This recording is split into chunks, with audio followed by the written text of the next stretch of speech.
Hello friends, स्वागत है आप सभी लोगों का हमारे चैनल क्विक स्टडी में। मैं कमल बेस्ट।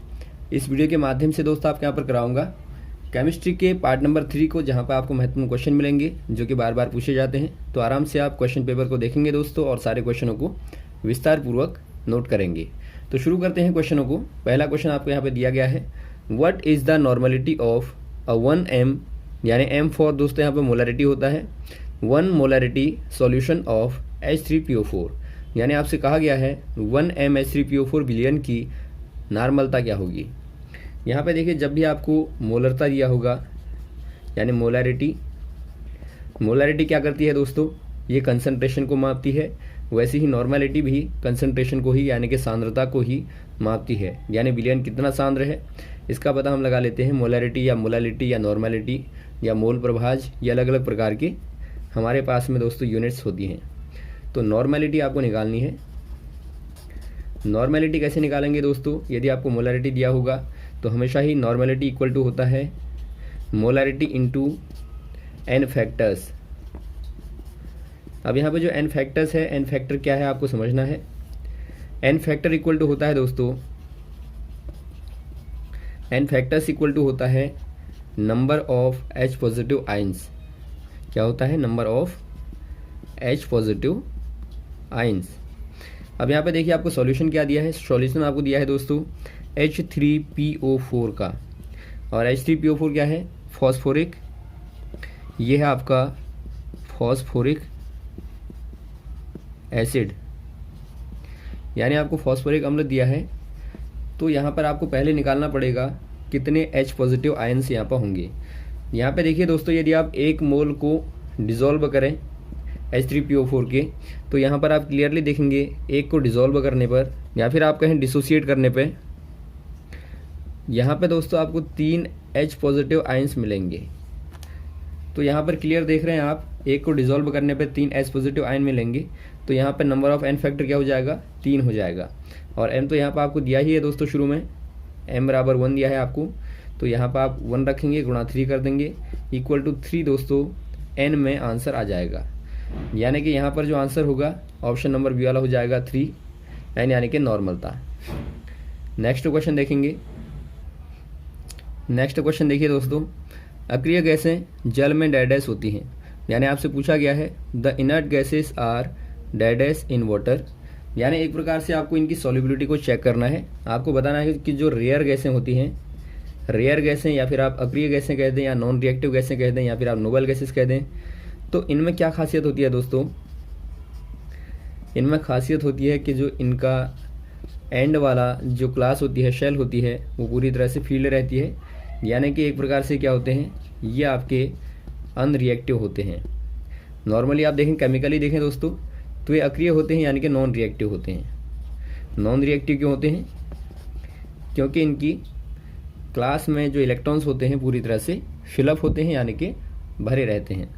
अब यहाँ पे देखिए, यदि आप दोस्तों सॉल्युबिलिटी की बात करें, आपको मालूम होगा जो वाटर है यानी जो पानी है, पानी दोस्तों एक प्रकार से यूनिवर्सल सोलवेंट के तौर पर माना जाता है। ऐसा क्यों होता है? क्योंकि H2O यानी कि पानी ही एक ऐसा विलायक है।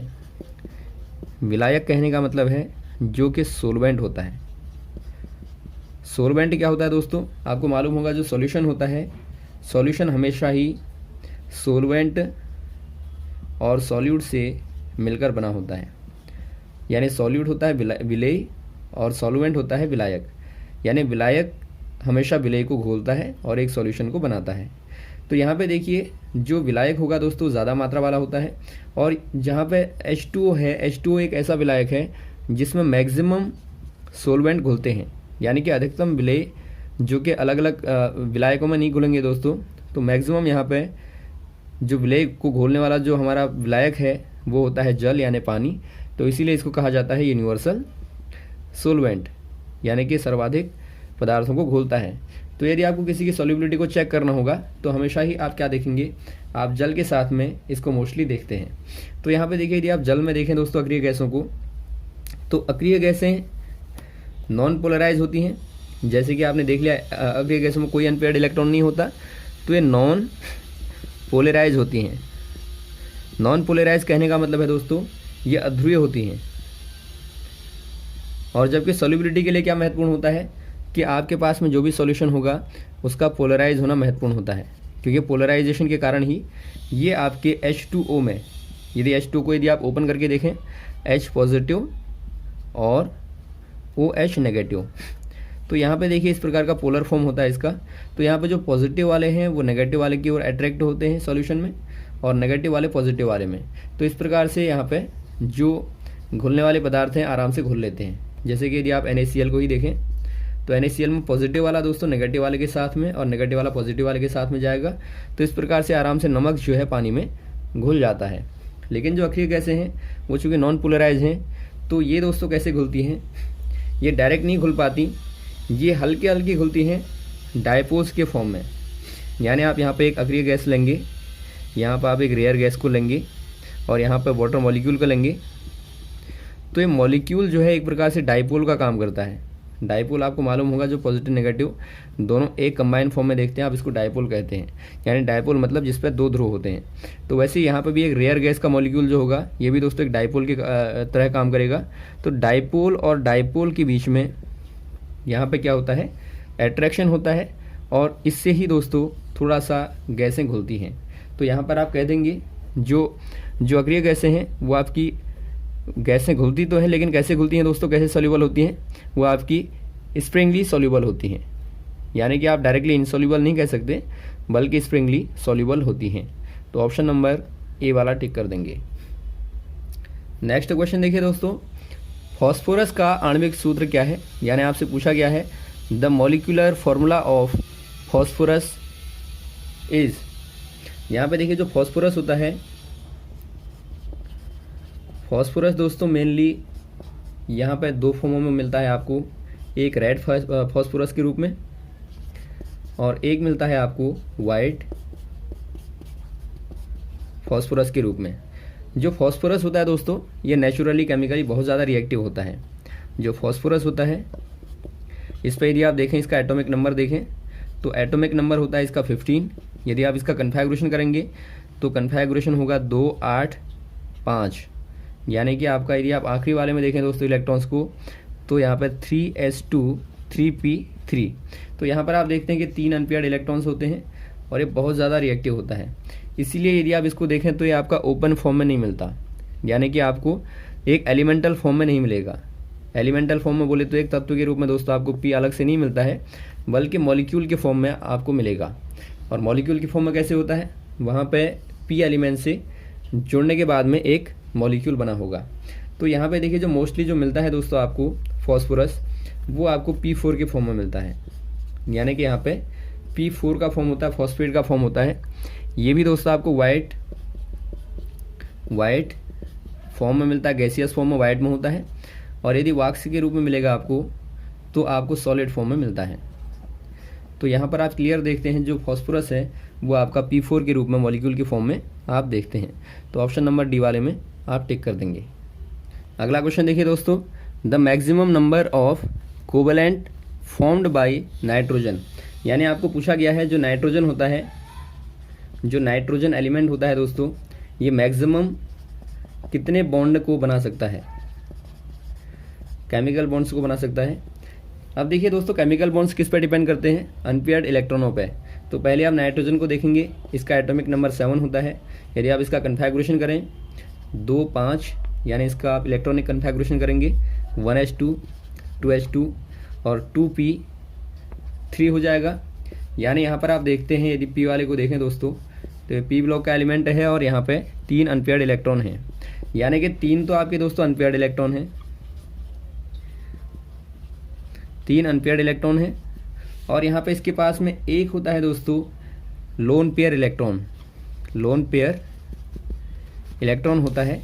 यानी टोटल मिला के 4 हो गए। तो 3 तो इजीली बना लेगा कोवेलेंट बॉन्ड। तो जो अनपेयर्ड इलेक्ट्रॉन होते हैं वो तो दोस्तों 3 कोवेलेंट बॉन्ड बना लेंगे। कोवेलेंट कहने का मतलब है सहसंयोजी बंध है, यानी कि बराबर की साझेदारी करने के बाद में यहाँ पे 3 तो बनेंगे ही सीधे सीधे। लेकिन जो एक लोन पेयर वाला है एक इलेक्ट्रॉन, यहाँ से भी एक बॉन्ड बन सकता है जो कि कहलाता है कोऑर्डिनेटिंग बॉन्ड। यानी एक प्रकार से दोस्तों कोऑर्डिनेट करके जो बॉन्ड बनता है। तो यहाँ पर आप कह सकते हैं टोटल मिला के n जो है 4 प्रकार के दोस्तों बॉन्ड बना सकता है।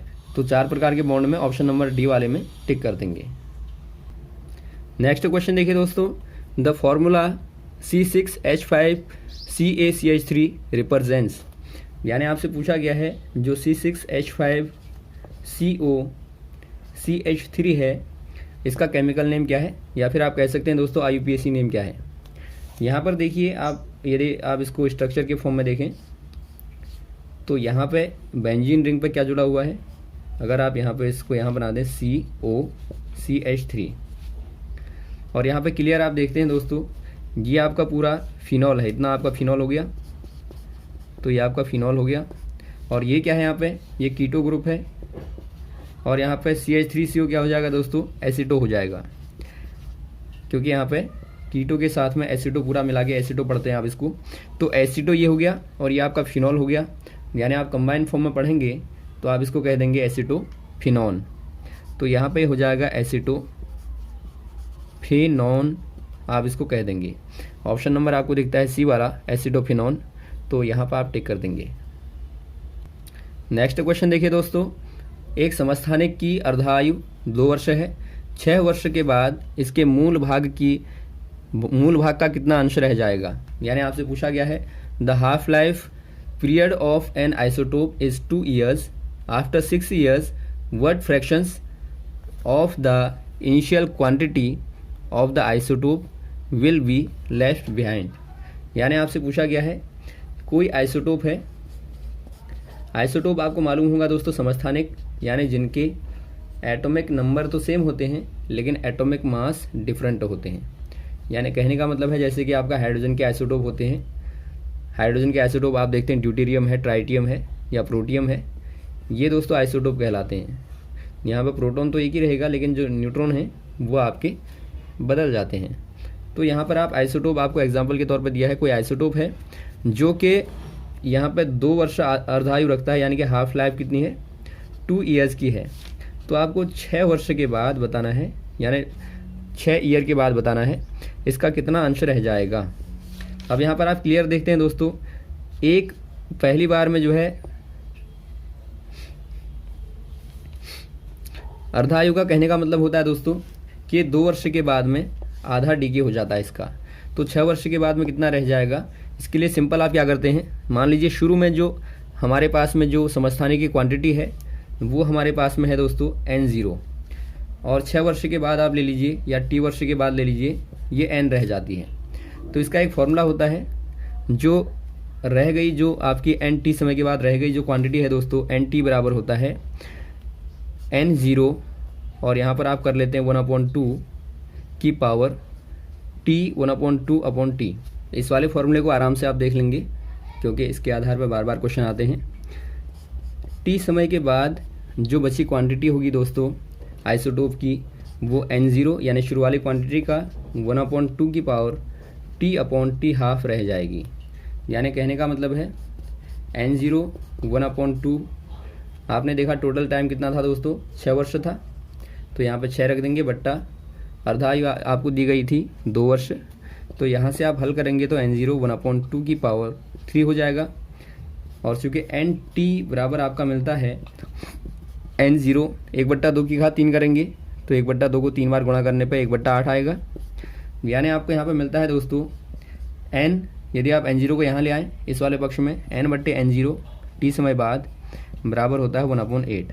यानी जो भाग रह जाएगा 6 वर्ष के बाद में वो शुरू वाले भाग का दोस्तों 1/8वां भाग रह जाता है। तो यहाँ पर आपको दिया गया है ऑप्शन नंबर सी वाला, तो ऑप्शन नंबर सी वाले में आप टिक करेंगे और ऐसे वाले क्वेश्चनों को आप इस वाले फॉर्मूले की मदद से कर लेंगे। अगला क्वेश्चन देखिए दोस्तों, the number of atom present in 21.6 gram of silver, जिसका एटॉमिक वेट आपको दिया है 108, are same as the molecules in. यानी यहाँ पे कहने का मतलब है दोस्तों जो 21.6 ग्राम सिल्वर में 21.6 ग्राम सिल्वर में जो एलिमेंट प्रेजेंट हैं या फिर आप कहें जो एटॉम प्रेजेंट हैं वो कह रहा है कि किसके बराबर होंगे, यहाँ पे इनमें से कौन से वाले कंपाउंड के मॉलिक्यूल्स के बराबर होंगे। यदि क्वेश्चन को आप ढंग से समझेंगे तो यहाँ पर कहने का मतलब ये है आपसे दिया गया है कि गिवन दैट, आप यहाँ क्वेश्चन को देखेंगे, आपको दिया गया है जो सिल्वर की क्वांटिटी है वो आपको दिया 21.6 ग्राम। यदि आप इसका मोलर मास देखेंगे, मोलर मास यदि सिल्वर का देखेंगे तो 108 ग्राम पर मोल होता है, यानी एक मोल में 108 ग्राम होता है। तो यहाँ पर आपसे कह रहा है कि इनमें से कौन से वाले कंपाउंड में मोलों की संख्या इसके बिल्कुल बराबर होगी। तो यहाँ पर आपको अलग अलग ऑप्शन दिए हैं। तो यहाँ पे देखिए दोस्तों, पहले आप यहाँ निकाल लेंगे कि यहाँ पे कितने एटम आते हैं, इतने ग्राम में यहाँ पे कितने एटम आ जाएंगे। आपको मालूम होगा एक मोल में दोस्तों जो एटम होते हैं वो आपके एवोगैड्रो नंबर के बराबर होते हैं। एवोगैड्रो नंबर कितना होता है, 6.022 गुणा 10⁻23 एटम्स आते हैं। तो यहाँ पे एक मोल में आ गए, तो इतने सारे मोलों में कितने आएंगे, तो आप इसको निकाल लेंगे। 21.6 इंटू 108 इंटू 6.022 इंटू 10⁻23 हो जाएगा। इतने एटम यहाँ पे प्रेजेंट होंगे। अब यहाँ पे क्या करेंगे आप इन सबको निकालेंगे। तो इनमें से दोस्तों जो आपका ऑप्शन नंबर बी वाला दिया है, जो यहाँ पे ऑप्शन नंबर बी वाले में दिया गया है पोटेशियम परमैंगनेट KMnO4, यदि आप इसका मोलर मास देखेंगे, मोलर मास यदि आप देखें दोस्तों तो के का आपको मालूम होगा 19 प्लस Mn यानी मैग्नीज का 55 प्लस 16 को 64, 16 आपका ओ का होता है तो 64 हो गया। इनको जोड़ने पे 158 मिलेगा, 158 ग्राम पर मोल आपको मिलेगा। तो यहाँ पर टोटल आप नंबर निकालेंगे दोस्तों। तो यहाँ भी आप क्या कर देंगे, एवोगैड्रो नंबर से इसको गुणा कर देंगे। एवोगैड्रो नंबर से जब आप इसको गुणा करेंगे तो यहाँ पर देखिए, यहाँ काट लेंगे इसको, यहाँ जगह नहीं है। तो यहाँ पर आपको मिलेगा नंबर, टोटल जो मॉलिक्यूल होंगे वो आपके हो जाएंगे 158 गुणा 6.022 गुणा 10⁻23। अब यहाँ पे देखिए दोस्तों, जब आप इस वाली क्वांटिटी को इस वाली क्वांटिटी से भाग देंगे तो आप देखेंगे ये आपका अप्रोक्सीमेटली 12 आता है, यानी कि जो 12 मोल से हैं KMnO4 के, ये बिल्कुल बराबर होंगे 21.6 ग्राम सिल्वर में जो एटम प्रेजेंट हैं उनके। तो ऑप्शन नंबर टिक कर देंगे बी वाले में। नेक्स्ट क्वेश्चन देखिए, the national chemical laboratory situated, यानी आपसे पूछा गया है जो राष्ट्रीय केमिकल लाइब्रेरी है, यानी कि राष्ट्रीय रासायनिक लाइब्रेरी जो है वो कहाँ पे है। ये प्रयोगशाला होती है दोस्तों पुणे में। ऑप्शन नंबर सी वाले में टिक कर देंगे। तो ये पुणे में उपस्थित है। नेक्स्ट क्वेश्चन देखिए दोस्तों, H पॉजिटिव में उपस्थित इलेक्ट्रॉनों की संख्या क्या होगी। यानी आपसे पूछा गया है numbers of electrons present in H positive ion. यहाँ पे देखिए दोस्तों, जो H पॉजिटिव होता है, पहले बेसिकली आप देखेंगे हाइड्रोजन। हाइड्रोजन में कितने इलेक्ट्रॉन होते हैं, आपको मालूम होगा 1H1 इसका सिंबल होता है, यानी यहाँ पे एक ही प्रोटॉन होता है नाभिक में और चारों ओर एक ही इलेक्ट्रॉन चक्कर लगाता है। यदि आप यहाँ पे H पॉजिटिव कह दें, पॉजिटिव कहने का मतलब है डोनेशन, यानी डोनेट कर दिया गया, जो एक इलेक्ट्रॉन इसके पास में था वो भी डोनेट कर दिया गया, तो अब इसके पास में कोई भी इलेक्ट्रॉन नहीं है। यानी आप कह देंगे यहाँ पर नंबर ऑफ इलेक्ट्रॉन्स क्या हो जाएंगे, ऐसे वाले केस में 0 हो जाएंगे। और यदि आपको H नेगेटिव दिया है तो इसका मतलब होता है दोस्तों लोन पेयर, यानी कि इसने एक इलेक्ट्रॉन को बाहर से लिया है। तो एक तो इसके पास में पहले से था और एक को ले लिया गया, तो यहाँ पे ऐसे वाले केस में नंबर ऑफ इलेक्ट्रॉन्स हो जाएंगे 2 और ऐसे वाले केस में हो जाएंगे दोस्तों 0। तो यहाँ पर आप टिक करेंगे ऑप्शन नंबर ए वाले में 0 होंगे। नेक्स्ट क्वेश्चन आपको दिया गया है, the human body made up of several chemical elements, the element present in higher proportion 65% in the body।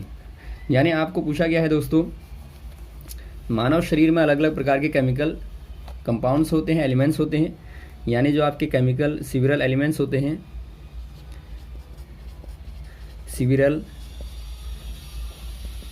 Chemical elements होते हैं दोस्तों, उनमें से आपको मालूम होगा मेनली आपका O2 होता है, फिर आपका कार्बन होता है, फिर आपका हाइड्रोजन होता है, फिर नाइट्रोजन होता है।